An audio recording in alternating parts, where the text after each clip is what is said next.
दोस्तों इस वीडियो में हम यूपी स्कॉलरशिप 2023 के बारे में बात करने वाले हैं जो कि इन दिनों जब अप्लाई किया जा रहा है तो एरर आ जा रहा है। इसमें कुछ प्रोसेस भी चेंज हुआ है तो उन सारे प्रोसेस के बारे में बात करेंगे और जो प्रॉब्लम आ रही है उसको कैसे सॉल्व करना है उसका भी सलूशन निकालने वाले हैं। तो वीडियो को पूरा देखिएगा और अभी तक चैनल को सब्सक्राइब नहीं किए हैं तो प्लीज़ चैनल को सब्सक्राइब कर लीजिएगा, वीडियो को लाइक कर लीजिएगा और बेल आइकन को प्रेस कर दीजिएगा ताकि जब भी कोई हम नॉलेजफुल वीडियो अपलोड करें तो इसकी जानकारी आपको सबसे पहले मिले। तो बिना देरी करते हुए आइए वीडियो को शुरू करते हैं। हेलो दोस्तों, नमस्कार। मैं हूं आर्यन कुशवाहा। आर्यन डिजिटल जानकारी में आपका स्वागत है।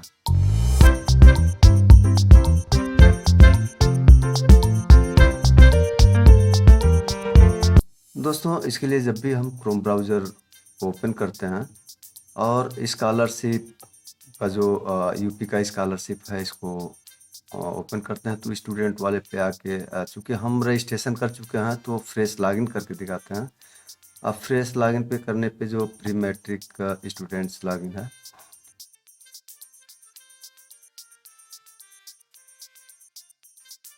दोस्तों ये एक स्कॉलरशिप का रजिस्ट्रेशन हुआ है जो कि यहाँ पे अब खुल गया है। यहाँ देखिए ये रजिस्ट्रेशन करें पूर्ण ये हो गया है, रजिस्ट्रेशन स्लिप प्रिंट करें ये भी ग्रीन हो गया है। अब इसका जो ये डिजिलॉकर से सत्यापन, इसमें ये नया चीज़ आया हुआ है और एक चीज़ ये आया हुआ है एनसीपीआई सत्यापन हेतु। तो पहले दिक्कत हुई थी, एनसीपीआई सत्यापन बार बार किया जा रहा था लेकिन वो हो नहीं रहा था। अब वो सर्वर के इशू के चलते अभी बीच में ये साइट बंद हो गया था, अभी फिर एक्सटेंड हुआ है स्कॉलरशिप वाला। लेकिन दिक्कत ये है कि ये ओपन तो हो गया लेकिन जब डिजिलॉकर से सत्यापन किया जा रहा है तो वहाँ पे एरर आ जा रहा है। यहाँ देखिए हम डिजिलॉकर से सत्यापन पे क्लिक करते हैं तो जैसे ही हम इस पर क्लिक करते हैं तो हमारे सामने इस प्रकार का पेज खुल के आ रहा है और यहाँ click here for DigiLocker verification. तो डिजिलॉकर को वेरिफिकेशन करना है। अब इस पर जब ही हम क्लिक करते हैं तो हमारे सामने कुछ इस प्रकार का पेज खुल करके आता है, रजिस्ट्रेशन फॉर यूपी स्कॉलरशिप। इसमें जो प्री मैट्रिक का रजिस्ट्रेशन नंबर है, रजिस्ट्रेशन नंबर यहाँ पे दिख जाता है। यहाँ पे जो मोबाइल नंबर इसमें रजिस्टर्ड होता है वो यहाँ दिखा है। इस कैप्चा कोड को यहाँ फिल करके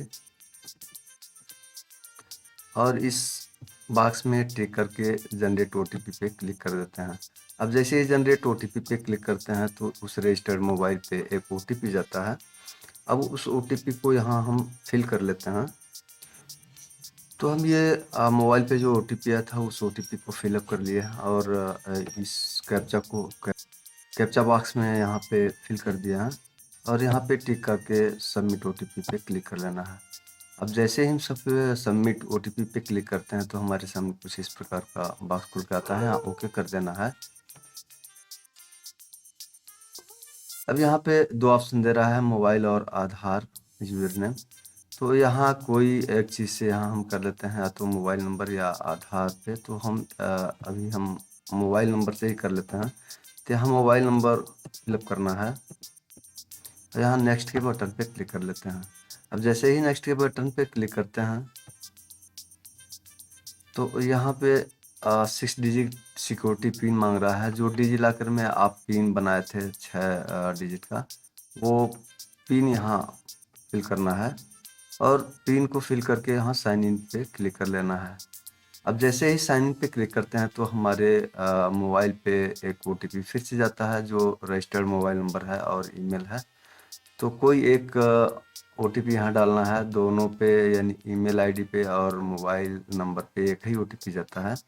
तो हम इस ओटीपी को यहाँ पे फिल कर लेते हैं और फिल करके फिर से सबमिट के बटन पे क्लिक कर लेते हैं। अब ओटीपी को फिल कर लिए हैं और सबमिट के बटन पे क्लिक करते हैं तो यहाँ session has time out please refresh, इसको एक बार फिर से हम रिफ्रेश कर लेते हैं।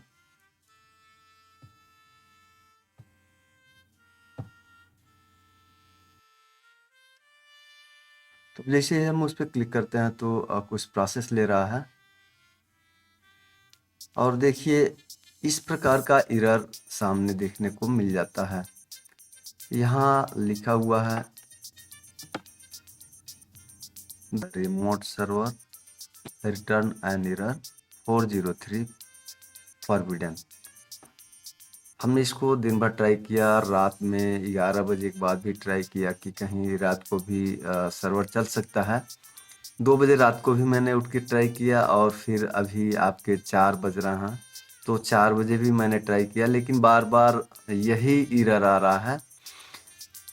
तो आपको बता दें कि ये एरर सर्वर के चलते है और सर्वर इशू है, बाकी कोई दिक्कत नहीं है। जैसे ही सर्वर सही हो जाएगा ये एरर भी सही हो जाएगा, क्योंकि इसके पहले जब हमने फॉर्म भरा था तो थोड़ा सा इसको हम चलते हैं। यहाँ देखिए, यहाँ अगर हम जनरेट ओटीपी पे पुनः से क्लिक करते हैं तो अभी हम फिर से इसको लॉगिन कर रहा हूँ।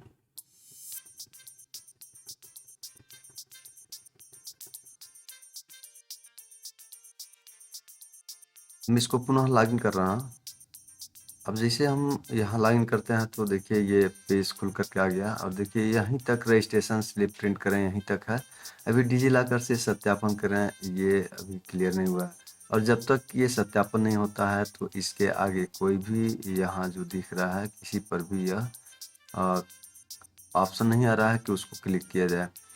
तो ये 2 चीज़ नया जुड़ा हुआ है, डिजिलॉकर से सत्यापन और एनसीपीआई से सत्यापन। तो ये एनसीपीआई वाला भी पहले प्रॉब्लम ऐसे ही चल रही थी, हम लोग बार बार सत्यापन कर रहे थे लेकिन एरर हो जा रहा था। अब बाद में जैसे ही सही हुआ तो वो सत्यापन दिखा दिया था और फाइनल सबमिट भी हो गया था, उसका हमने प्रिंट भी निकाल दिया था। तो 1-2 फॉर्म हमने सबमिट भी किया है, उसका फाइनल प्रिंट आउट भी निकल गया है। और उसमें डिजिलॉकर से सत्यापन पहले ही हो जा रहा था, उसमें कोई दिक्कत नहीं था। दिक्कत था तो एनसीपीआई सत्यापन है तो यहाँ पे दिक्कत हो रही थी, जो बाद में प्रॉब्लम सॉल्व हो गई थी ऑटोमेटिक। अब जब नया फिर से खुला है तो इसमें यहाँ डिजिलॉकर से सत्यापन वाला ही यहीं पे दिक्कत हो जा रही है और यहाँ पे 403 का एरर आ रहा है। इसके लिए काफ़ी बार भी प्रयास, दिन में, रात में, 1 बजे 2 बजे रात को हमने काफ़ी प्रयास किया, लेकिन हर बार यही दिक्कत आ रही है सर्वर इशू का। तो इसमें सलूशन यही है कि आपको जो लोग भी छात्रवृत्ति का फॉर्म अप्लाई कर रहे हैं वो थोड़ा संयम रखें और कुछ वेट करें। ये सर्वर इशू है और ये गवर्नमेंट का जो छात्रवृत्ति का ये सर्वर है, तो जब ही सर्वर सही होगा ऑटोमेटिक ही यह सही होगा, तो ये डिजिलॉकर से सत्यापन हो जाएगा। इसके लिए ट्राई करते रहना है, बार बार ट्राई करते रहना है, इसके अलावा और कोई सलूशन नहीं है। और इसमें मोबाइल पे ओटीपी कई बार आ रहा है तो मोबाइल भी रखना पड़ रहा है, काफ़ी दिक्कत हो रही है। तो इस वीडियो में यही सलूशन बताना था कि इसकी कोई सलूशन नहीं है, इसकी सलूशन यही है कि हम लोग इसको वेट करें और जब ही सर्वर सही हो रहा है तो ये प्रॉब्लम भी सही हो जाएगा और इसको कर पाएंगे। अब रह गई बात कि इसकी डेट आगे एक्सटेंड होगी कि नहीं होगी, ये गवर्नमेंट जाने। लेकिन फ़िलहाल इस समय सभी लोग परेशान हैं और परेशान के अलावा और कोई चारा भी तो नहीं है। तो आशा है कि आपको हमारी बात समझ में आ गई होगी।